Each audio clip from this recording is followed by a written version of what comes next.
In this video we're going to look at how we create CAD drawings using the LHS CAD Drawing template.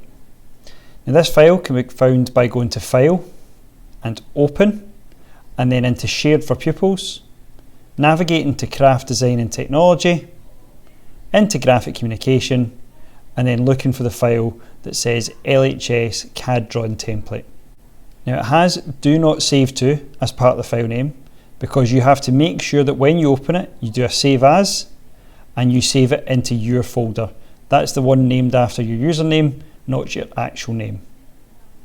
Once you've got the file open, you'll see you've got a blank A3 template that includes a small border around the edge and an unpopulated title block. To populate the title block, you can go to Annotate and use the text tools to populate areas such as name, school, project title and drawing title. You've also got space for a date and a scale if it's appropriate, and then there's a section here left to allow you to insert your third angle projection symbol. This can also be found in the Annotate toolbar by clicking on Insert Sketch Symbol, choosing third angle and selecting OK, and then placing the symbol in the box by clicking once. You'll see that it still moves around, but if I right click and do Continue, that places the item, and then I can just use the Escape button on my keyboard or right click, cancel, and it leaves me with the finished item.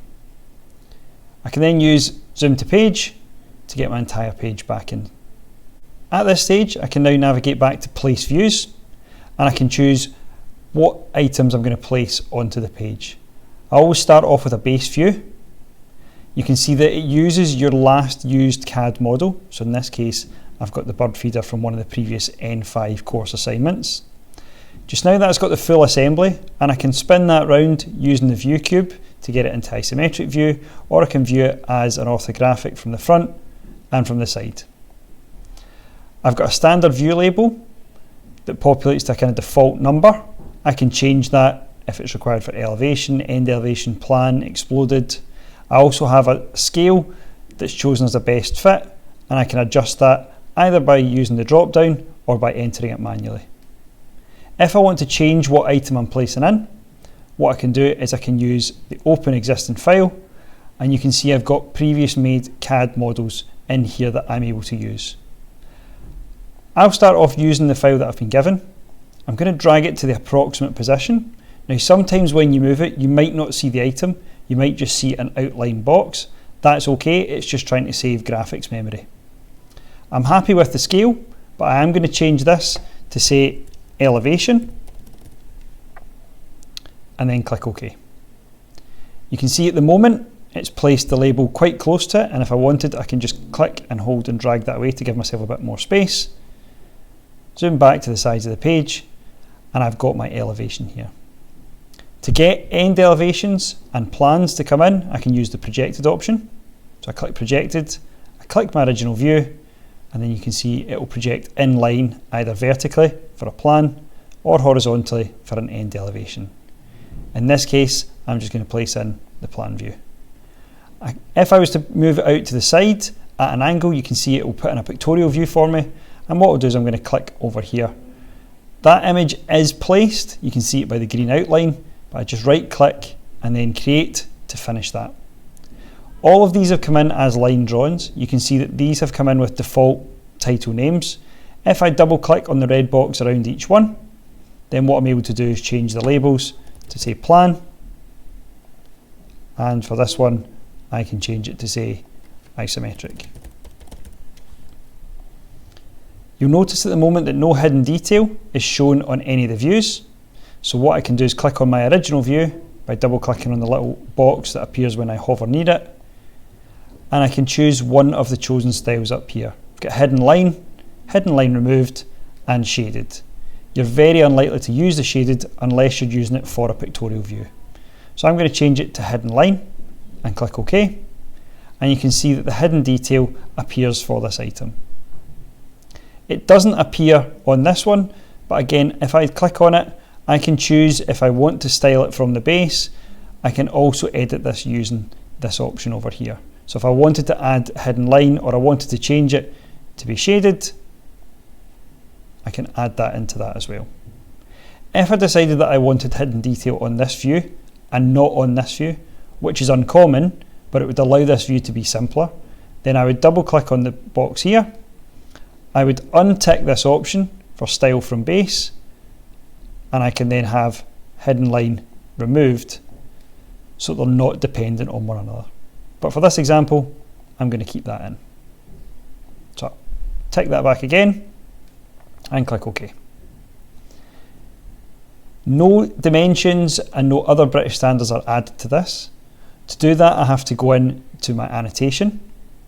I can add dimensions in the same way that I would add dimensions in a normal part by clicking the various parts, and all the dimensions are automatically taken from your original CAD model.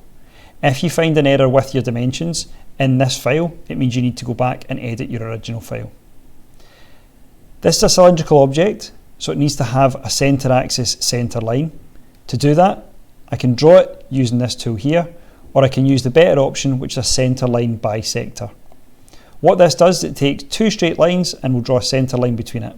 So if I click here and click here, you can see it's added a center line through there. If I hit escape on my keyboard, I can then click and drag these to extend beyond the line. If I've got an object that is circular, for example the plan view here, I can use the little center mark option and click the circle, and it will add a center mark for me. There are options to retrieve all your model annotations and dimensions, and it will do so automatically, but this can create lots and lots of extra dimensions that you don't need, and sometimes you might spend more time deleting dimensions out than you would have if you'd just done them manually. If I want to add something like a sectional view, I would go into Place Views, I would choose Section, I would select the original item that I want to section, which is this item here, and click.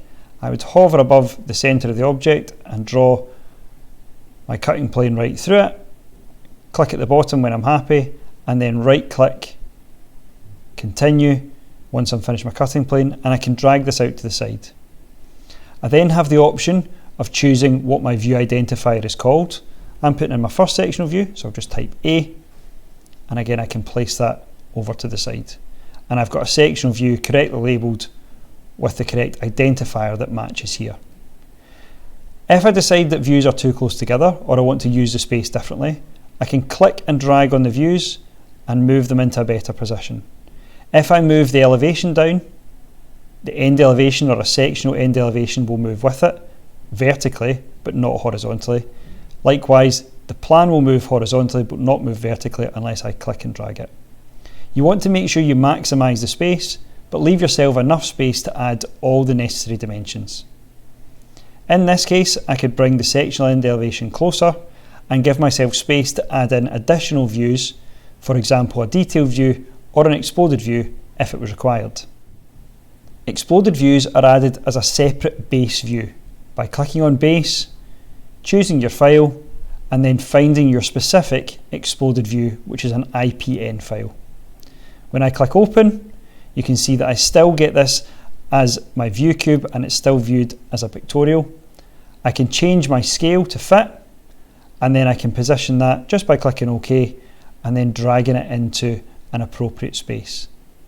In this case, what I'd likely do is delete out my original isometric just by clicking delete, and then position this because I don't need both views.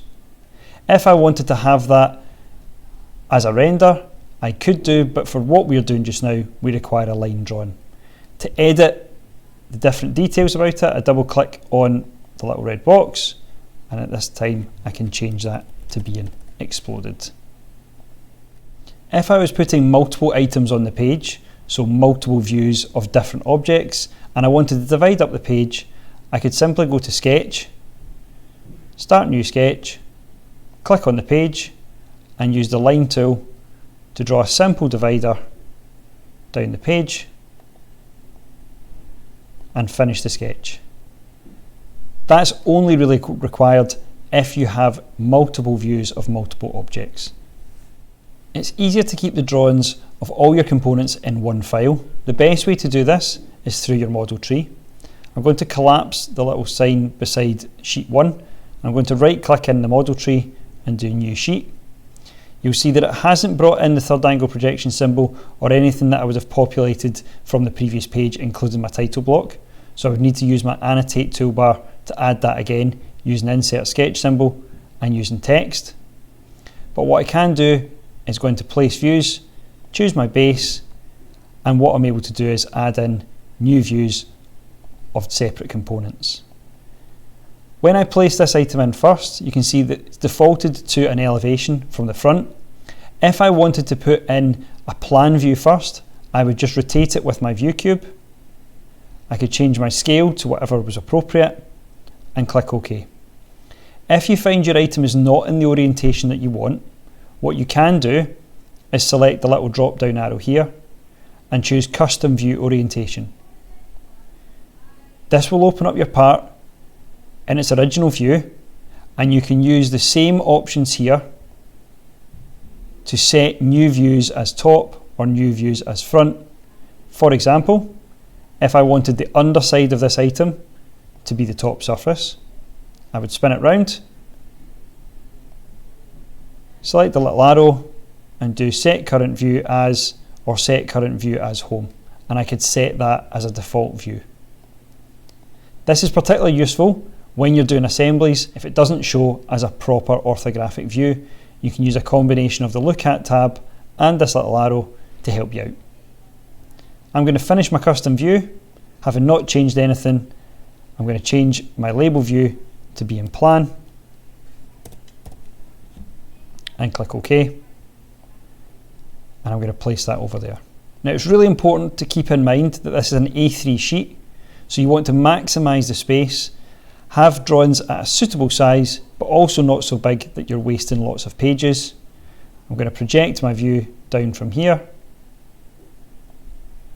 I'm going to project and click Create, and then I'm going to project another view from off to the side here and click Create.